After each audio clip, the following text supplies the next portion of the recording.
Buongiorno, abbiamo già parlato in video precedenti del conflitto di Gaza e di quanto la Bibbia in realtà riecheggia ancora oggi in quel Medio Oriente che è quotidianamente infuocato.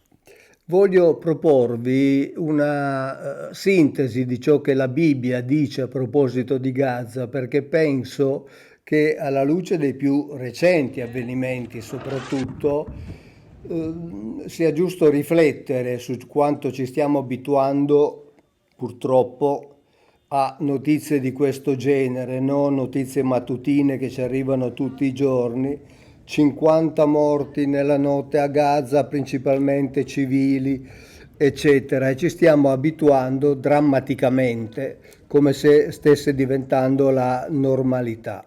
Dicevo che sono convinto in un qualche modo che l'Antico Testamento possa anche condizionare e riesca a condizionare il presente e soprattutto che venga utilizzato per giustificare il genocidio in corso, perché poi in effetti di questo si tratta, lo sappiamo.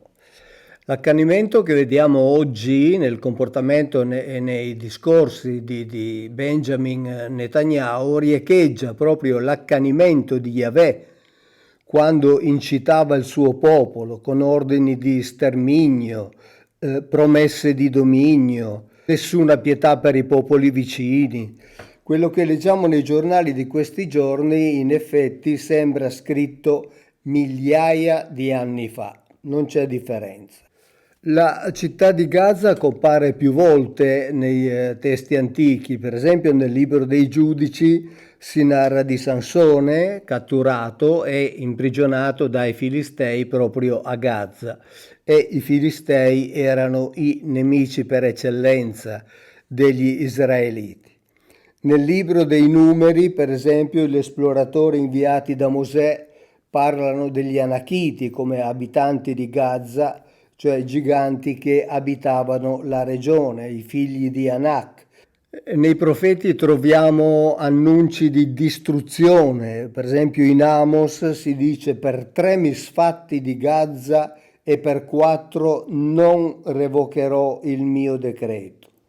Il libro del Deuteronomio nel capitolo 20 stabilisce una sorta di codice di guerra preciso: non risparmierai nulla di ciò che respira, distruggerai completamente quei popoli come ti ha ordinato Yahweh tuo Elohim.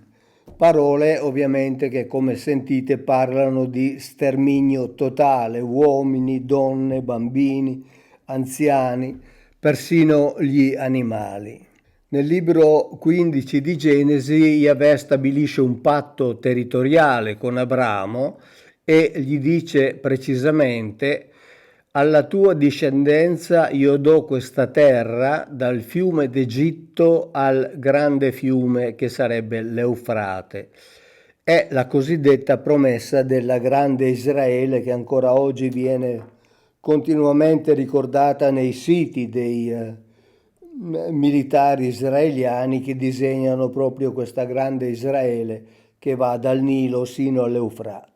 Nel libro dei Numeri i confini però vengono poi ulteriormente dettagliati e si dice dal Mar Morto al Mediterraneo fino alle montagne del Libano, cioè in un qualche modo vengono un po' ristretti perché evidentemente Yahweh si era accorto che non sarebbe riuscito con i suoi a conquistare tutto quel territorio che aveva promesso ad Abramo, e quindi diciamo così si è leggermente ridimensionato. Per quanto riguarda la colonizzazione di questo territorio, colonizzazione di cui si parla con questo nuovo permesso di costruire più di 3.000 nuovi insediamenti nella Giordania, nel libro di Giosuè si legge esattamente: vi diedi una terra che non avevate lavorato, città che non avevate costruito,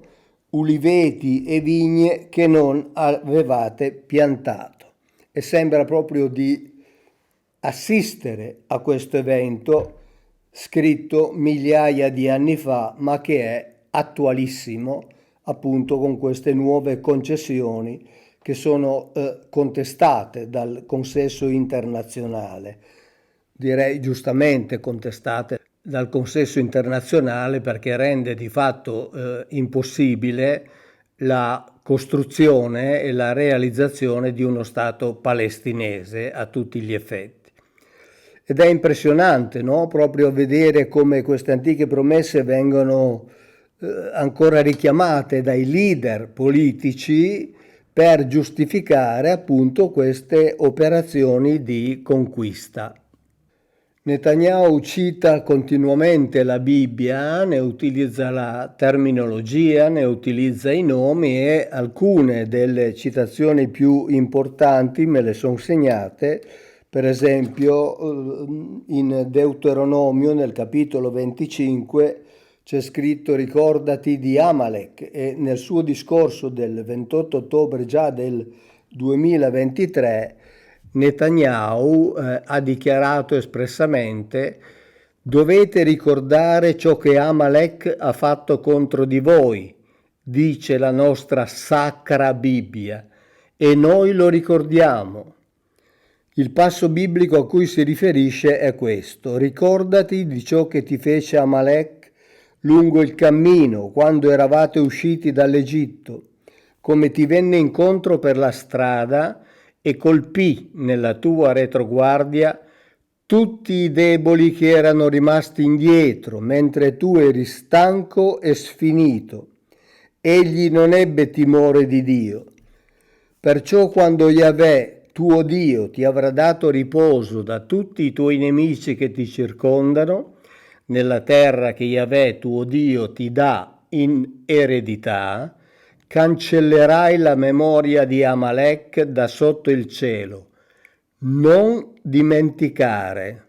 Diversi critici e osservatori, ovviamente conoscitori della Bibbia, hanno anche sottolineato come questa citazione ne ricordi un'altra che si trova nel primo libro di Samuele, dove si legge: ora va, colpisci Amalek, distruggi tutto ciò che gli appartiene, non risparmiarlo, ma uccidi uomini e donne, bambini e lattanti, buoi e pecore, cammelli e asini.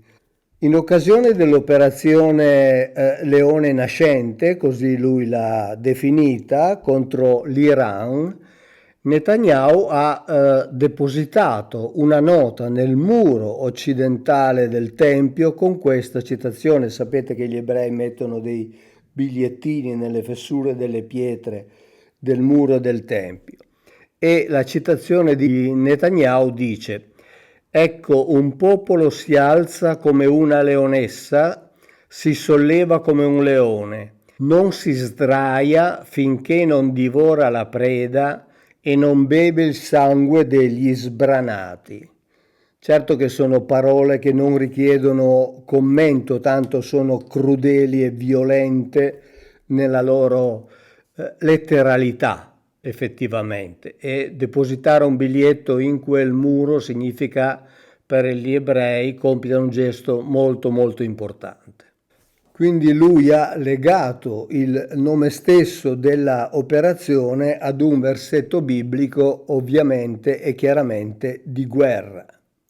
In un discorso rivolto ai suoi soldati, Netanyahu ha citato i Salmi per dare maggiore fondamento alla cosiddetta missione di Israele. E ricordo, e sono sicuro che molti di voi ricorderanno, il fatto che io da anni vado dicendo che i Salmi sono canti di guerra, canti nei quali il popolo osanna il suo condottiero militare, non sono preghiere, non sono espressioni di amore, sono effettivamente parole relative ad una situazione di guerra. E difatti Netanyahu, che lo sa molto bene, le ha citati.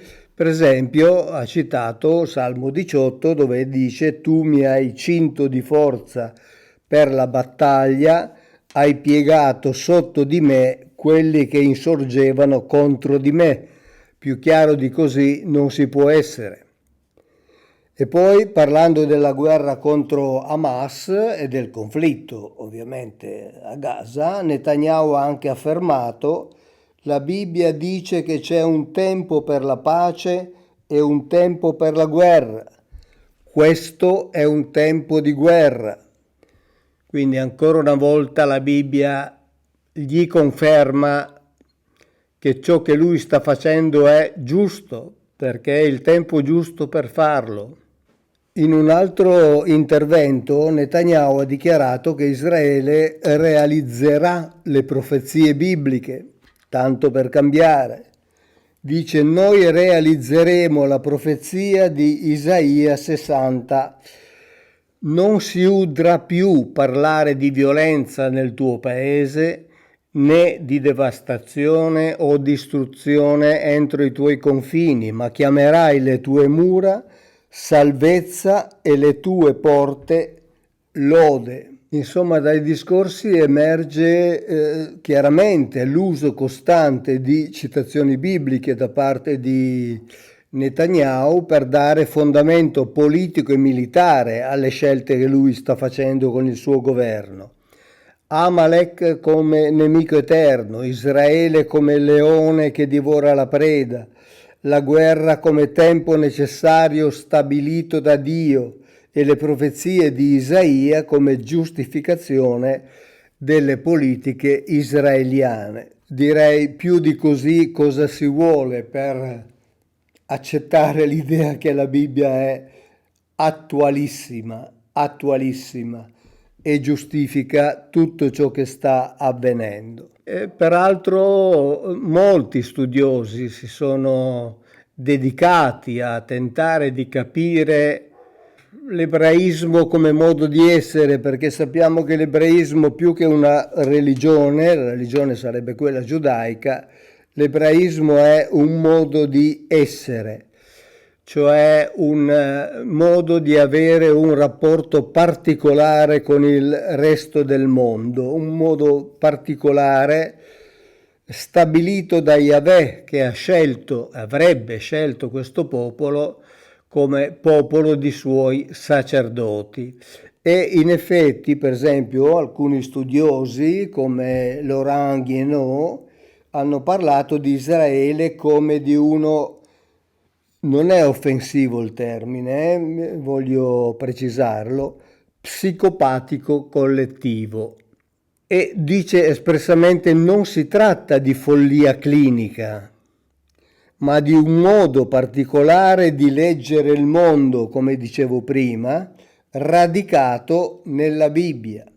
Un Dio geloso che chiede obbedienza assoluta e ordina stermini ha forgiato la mentalità di un popolo. E questo popolo alimenta questa mentalità, la alimenta già nei bambini, l'alimenta, l'avevo descritto tempo addietro, l'alimenta già durante la gestazione, nel corso della quale il feto assorbe l'ebraicità dalla madre, quando la madre anche recita le preghiere. E aggiunge lo studioso che conoscere la Bibbia è fondamentale per comprendere ciò che avviene oggi. Sono 16 anni che lo dico, 16 anni che lo dico e ne sono sempre più convinto, giorno per giorno.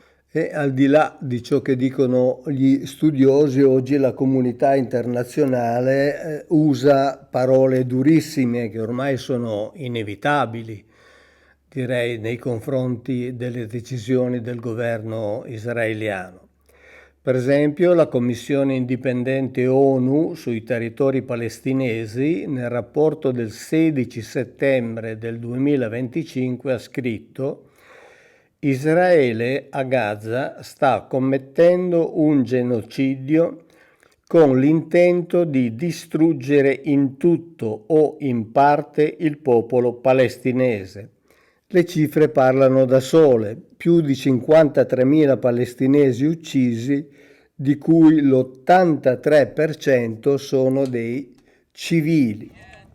Il rapporto documenta appunto distruzione di scuole, cito letteralmente, ospedali, siti culturali e religiosi, blocco di cibo, acqua ed energia, attacchi a centri di fertilità per impedire le nascite.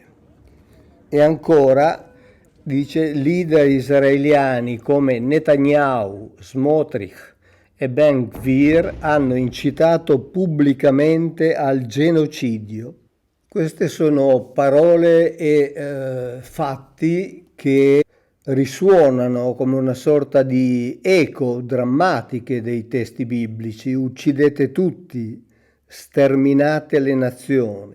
Ecco, io ho voluto studiarmi un attimo la storia di Gaza e mi sono preso alcuni appunti ovviamente per farne una sintesi e ve li voglio leggere perché Gaza ha veramente vissuto una storia estremamente drammatica. Vi leggo ovviamente una sintesi.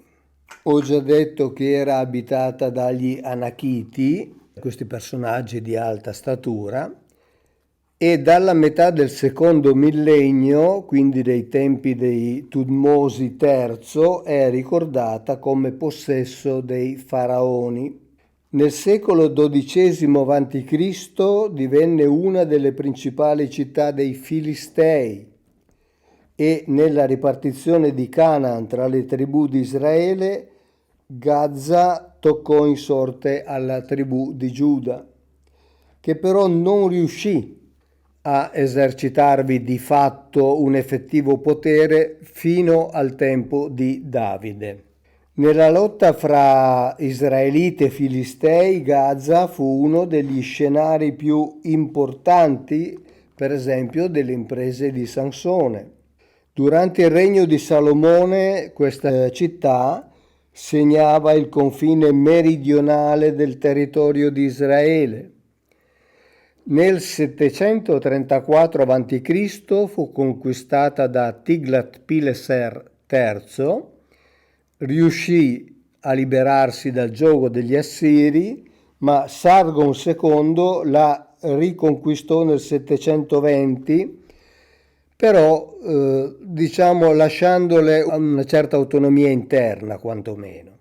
E ancora al tempo dei Persiani era governata da un re, infatti, e pare che anche allora la città godesse di un periodo, diciamo, di una certa floridezza. Nel 322 a.C. fu conquistata da Alessandro Magno che la distrusse completamente, dopo venne ricostruita ed è diventata, direi, una delle roccaforti più importanti del territorio in quel periodo. È di nuovo tornata sotto il dominio degli egiziani che di nuovo la distrussero. Poi Gaza cadde in potere dei Seleucidi intorno al 200 a.C. Nella lotta dei Maccabei, ricordate i libri dei Maccabei nella Bibbia, contro i re di Siria, Gionata ha assediato Gaza nella metà del secondo secolo a.C., però non la conquistò perché i suoi abitanti chiesero la pace e consegnarono degli ostaggi, drammaticamente attuale oggi, ovviamente li ha consegnati come garanzia della sua neutralità. Nel 95 a.C. il principe asmoneo Alessandro Ianneo devastò Gaza nuovamente, tanto per cambiare, e la inserì nel territorio dominato allora dai Giudei. Nel 61 Pompeo la dichiarò città libera e poco dopo Gaza fu completamente ricostruita. Nel 30 a.C. Gaza passò sotto il dominio di Erode il Grande e dopo la morte sua fu incorporata nella provincia romana della Siria e all'inizio della guerra contro i Romani, nell'anno 66 d.C., i Giudei di nuovo la distrussero. Di lì in avanti poi intervengono i cristiani e con le solite lotte violente, tanto per cambiare, che hanno caratterizzato Gaza, sono riusciti ad insediarsi effettivamente in Gaza nel IV secolo d.C. Ecco, diciamo, questa è un po' la sintesi di ciò che è successo a Gaza nei tempi relativi all'Antico Testamento. Ho voluto raccontarvela perché effettivamente può essere interessante almeno conoscere la storia di questa città che è diventata drammaticamente e tristemente famosa ai giorni nostri. In conclusione, in sostanza, la Bibbia non parla di Dio, racconta di guerre di conquista e ordini di sterminio.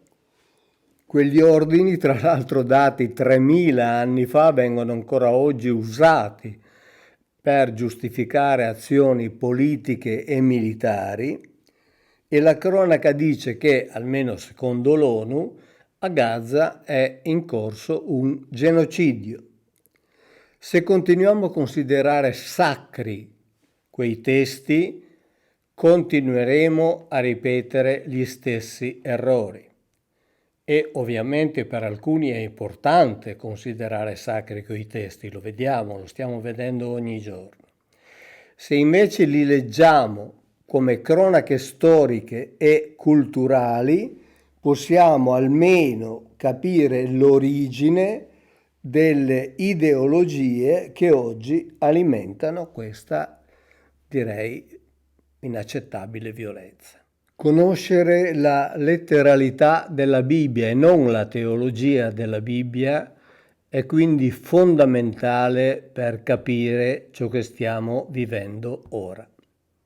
Ciao, grazie e alla prossima.